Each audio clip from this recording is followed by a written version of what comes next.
बिस्मिल्लाहिर्रहमानिर्रहीम। अस्सलाम वालेकुम स्टूडेंट्स, आई होप कि आप सब खैरियत से होंगे। आज जो टॉपिक हमने डिस्कस करना है वो हमारे पास है फ़ायरवॉल इन नेटवर्क सिक्योरिटी। कि नेटवर्क सिक्योरिटी में फ़ायरवॉल क्या होती हैं, फ़ायरवॉल कैसे वर्क करती हैं, ये हम देखेंगे आज के लेक्चर में। और फ़ायरवॉल कितनी टाइप्स की होती हैं ये भी मैं आपको बताऊंगा। अगर मैं फ़ायरवॉल को जर्नल आपको डेली लाइफ में एग्ज़ाम्पल दूं, तो जिस तरह आपका घर है तो आपके घर की जो वॉल्स होती हैं, दीवार होती है, तो डेफिनेटली आपके दीवार के बाहर वही पर्सन आपके गेट में एंटर हो सकता है जिसको हम अलाउ करते हैं।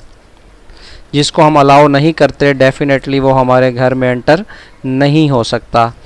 तो इसीलिए फ़ायरवॉल का नाम रखा गया है। कंप्यूटर सिक्योरिटी में भी इसका बिल्कुल सेम पर्पज़ है कि वो नेटवर्क ट्रैफिक जिसको आप अलाउ करेंगे वो तो आपके कंप्यूटर में एंटर होगी, और वो ट्रैफिक जिसको आप अलाउ नहीं करेंगे वो आपके कंप्यूटर में एंटर नहीं होगी।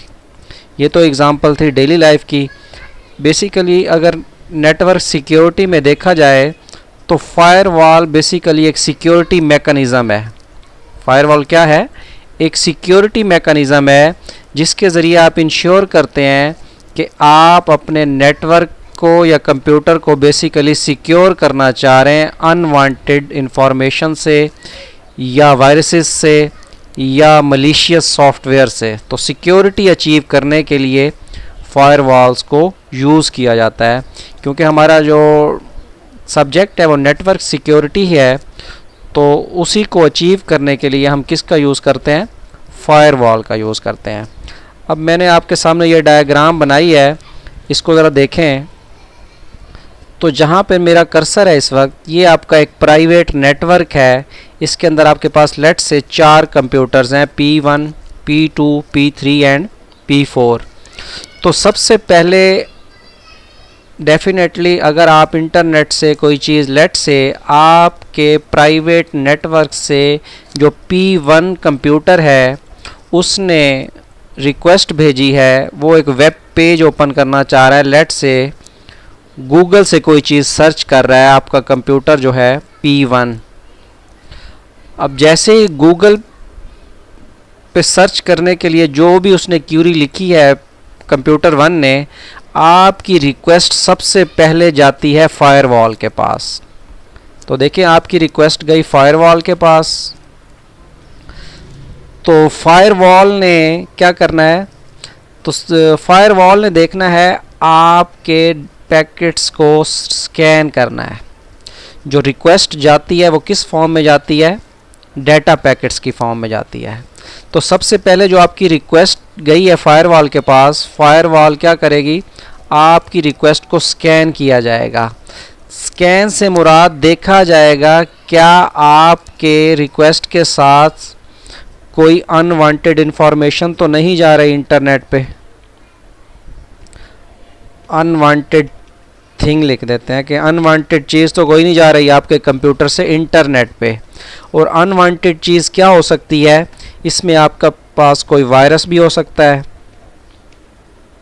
आपके पास कोई मलिशियस सॉफ्टवेयर भी हो सकता है जो कि इंटरनेट पे जाके स्प्रेड हो जाएगा। इसी तरह दूसरी चीज़ें भी हो सकती हैं। तो रिक्वेस्ट जब जाएगी फ़ायरवॉल 2 काम करेगा, स्कैनिंग और ऑथेंटिकेशन। स्कैनिंग से मुराद यही है कि अनवांटेड इन्फॉर्मेशन को चेक किया जाएगा, क्या आपकी रिक्वेस्ट के साथ कोई अनवांटेड इन्फॉर्मेशन तो नहीं जा रही, कोई वायरस तो नहीं जा रहा जो इंटरनेट पे जाके फैल जाए, कोई मलिशियस सॉफ्टवेयर तो नहीं जा रहा। क्लियर? और दूसरा काम जो फ़ायरवॉल ने करना है वो है ऑथेंटिकेशन।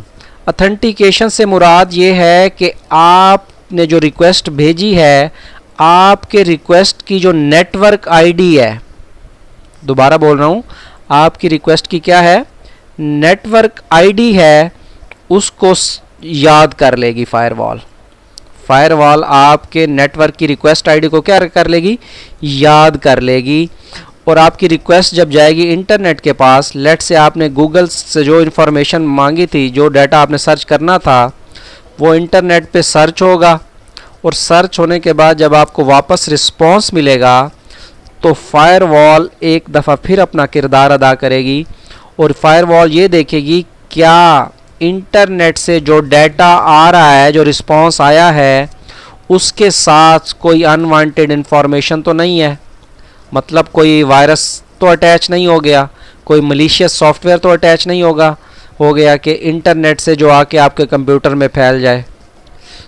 तो इस लिहाज से जो आपकी आउटगोइंग ट्रैफिक है उसको भी स्कैन करती है कि अनवांटेड इन्फॉर्मेशन इंटरनेट पे ना जाए, और इंटरनेट से जो चीज़ आप जो डाटा आप सर्च करते हैं या जो चीज़ आप डाउनलोड करते हैं उसके साथ भी देखा जाता है कि कोई अनवांटेड इन्फॉर्मेशन आपके कंप्यूटर में भी दाखिल ना हो।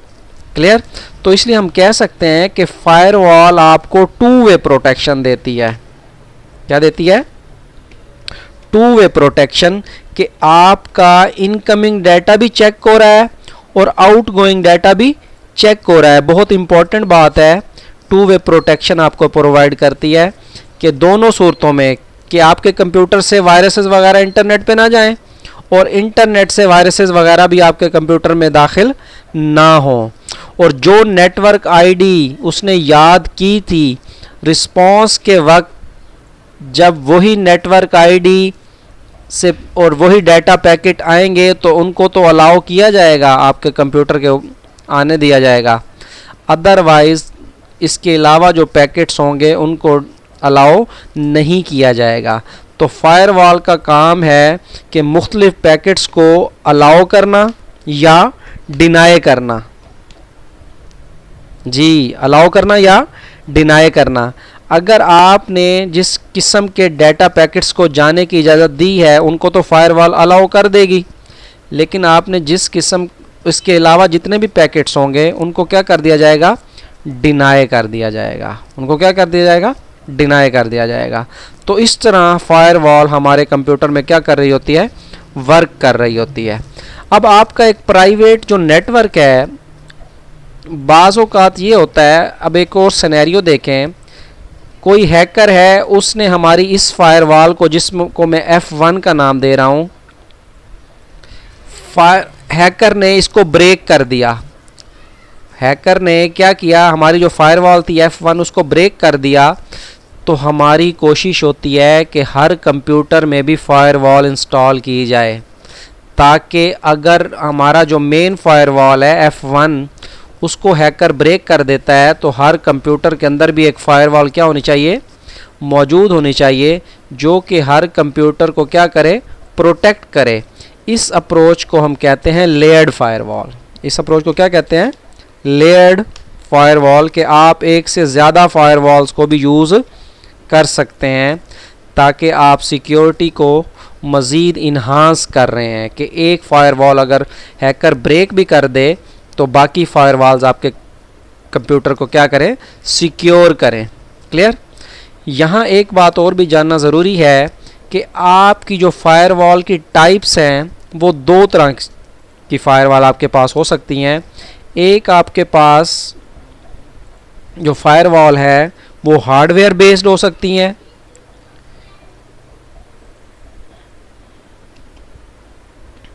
या आपके पास फायरवॉल हो सकती है जी सॉफ्टवेयर बेस्ड।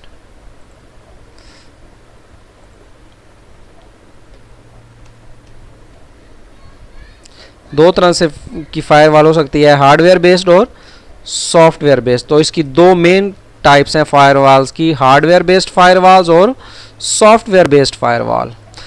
तो अगर हम बात करें हमारी हार्डवेयर बेस्ड फायरवॉल की,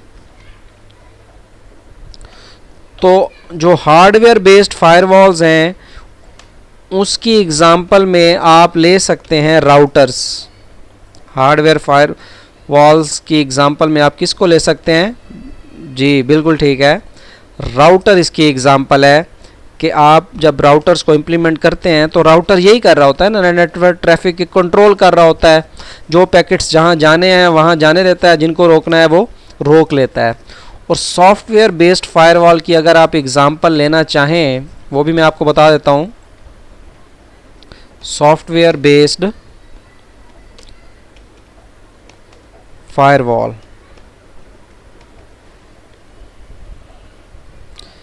तो सॉफ्टवेयर बेस्ड फायरवॉल में इसमें जो आप एग्ज़ाम्पल ले सकते हैं, आपके जितने भी एंटीवायरस सॉफ्टवेयर हैं, क्या हैं, आपके जितने भी एंटीवायरस सॉफ्टवेयर्स हैं, जब आप कोई एंटीवायरस इंस्टॉल करते हैं तो उसमें फ़ायरवॉल ख़ुद ब खुद बिल्ट इन इंस्टॉल हो जाती है, या आपके पास विंडोज़ के अंदर भी फ़ायरवॉल मौजूद हैं।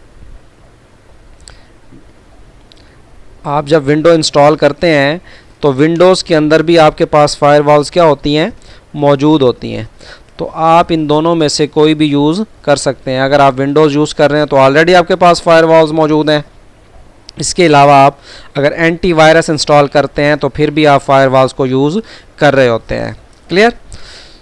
तो ये बेसिकली मैंने आपको बताया है टाइप्स क्या होती हैं। टाइप्स में मैंने आपको एग्जांपल्स दी हैं, हार्डवेयर फ़ायरवॉल्स कौन सी होती हैं, सॉफ्टवेयर हार्डवेयर फ़ायरवॉल्स कौन सी होती हैं। इसके अलावा मैंने आपको फ़ायरवॉल्स की वर्किंग बताई है कि ये 2 वे प्रोटेक्शन देती है। क्लियर? तो अब हम देखते हैं कि हमारे पास जो नेटवर्क सिक्योरिटी मेथड्स हैं, firewall is one of them. Network की सिक्योरिटी को अचीव करने के लिए बाकी जो चीज़ें हैं वो भी मैं आपको बताता हूँ, लेकिन उनमें से एक क्या है, फ़ायरवॉल है। इसके लिए हम एक डायग्राम को कॉपी करते हैं। नेटवर्क सिक्योरिटी मेथड्स का बता रहा हूँ मैं अब आपको क्या बता रहा हूँ, नेटवर्क सिक्योरिटी मेथड्स।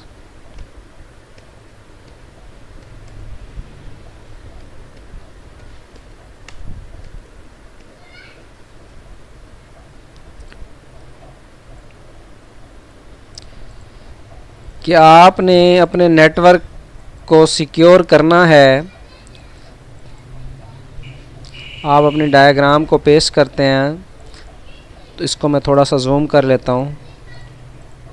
देखें, आपके पास जो इंफॉर्मेशन है आपने इसको सिक्योर करना है। क्या करना है, सिक्योर करना है। अनवांटेड पर्सन से, हैकर से इसको बचाना है। तो इसको सिक्योर करने के लिए आप मुख्तलिफ लेयर्स पे काम करते हैं। बिकॉज़ नेटवर्क सिक्योरिटी कोई एक सिंगल चीज़ का नाम नहीं है, बल्कि एक लेयर्ड अप्रोच है। नेटवर्क सिक्योरिटी क्या है, लेयर्ड अप्रोच। जो इनर मोस्ट लेयर है वो है access right.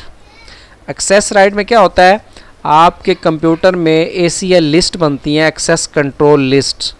Access control list में हम बता देते हैं कि फ़लाँ यूज़र को कौन कौन सी परमिशंस अवेलेबल हैं, क्या क्या वो टास्क परफॉर्म कर सकता है, किन फाइल्स और फोल्डर्स को एक्सेस कर सकता है। क्लियर? और इसके अलावा जो हमारे पास नेक्स्ट है वो हमारे पास है जी पासवर्ड लॉगिन। मोस्ट फेमिलियर वे है सिक्योरिटी को इम्प्लीमेंट करने का कि आप पासवर्ड और लॉगिन इम्प्लीमेंट करते हैं। जिस यूज़र को पासवर्ड और लॉगिन करेक्ट होगा वो तो इन्फॉर्मेशन को एक्सेस कर सकता है, और जिस पर्सन के पास लॉगिन पासवर्ड नहीं होगा वो आपके सिस्टम को या आपकी रिसोर्सेज को यूज़ नहीं कर सकता। थर्ड लेयर है डाटा इंक्रिप्शन, कि आप डाटे के फॉर्मेट को चेंज कर देते हैं।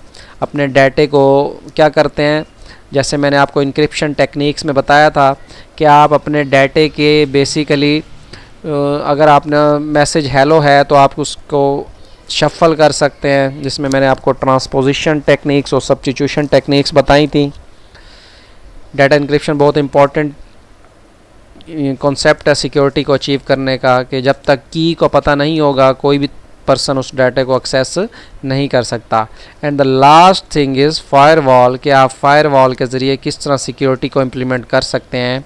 ये मैंने आपको बड़ी डिटेल से बता दिया है यहाँ पे। क्लियर? इसको कोशिश करें, इसको रीड करें, जो मैंने लेक्चर दिया है उसको अच्छी तरह सुनें, कॉन्सेप्ट्स को क्लियर करें। अगर इसमें कोई प्रॉब्लम है तो आप मुझसे डिस्कस करें, I will be answerable. Thank you, Allah हाफिज़।